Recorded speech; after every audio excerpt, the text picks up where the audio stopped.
Wow Mahim, দেখো আমি কাগজ দিয়ে কত সুন্দর নৌকা বানাইছি। এই নৌকা পানিতে চালাবো, চলো। এই তো এই বুলের মধ্যে আমরা নৌকা চালাবো। ইয়া, কত সুন্দর নৌকা ঘুরতেছে, হে কি মজা কি মজা। হ্যাঁ, ওয়াও, ভাইয়ারা কাগজ দিয়ে নৌকা বানাইয়া পানিতে কিভাবে খেলা করতেছে। যাই, আমিও কাগজ দিয়ে নৌকা বানাইয়া খেলা করি। আমি এখান থেকে একটা পাতা নিয়ে নেই, এবার নৌকা বানাই। হ্যাঁ, আমার নৌকা হয় না। হে রাজু, কি হয়েছে? কান্না করছিস কেন? ভাইয়া, ওইদিকে দেখো, ওরা কাগজ দিয়ে নৌকা বানায় কত সুন্দর খেলা করতেছে। আমাকে নৌকা বানিয়ে দাও।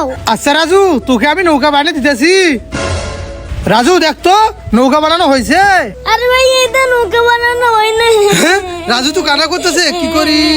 আইডিয়া। আরে ওই তো এখানে একটা কত সুন্দর তুলসী গাছ, আমি এখান থেকে একটা তুলসী পাতা নিয়ে নেই। এই তো তুলসী পাতা নিয়ে নিয়েছি। এবার তুলসী পাতার উপর কলমের কালি দিয়ে দেই। রাজু কান্না করিস না, এই দেখ তোর জন্য একটা পাতা দিয়ে নৌকা বানাইছি। এই পাতা পানিতে দিলে নৌকার মতো ঘুরবে। ওকে ভাইয়া, আমি পাতার নৌকা পানিতে ছেড়ে দেই। ওয়াও, এই পাতার নৌকা পানিতে কত সুন্দর ঘুরছে।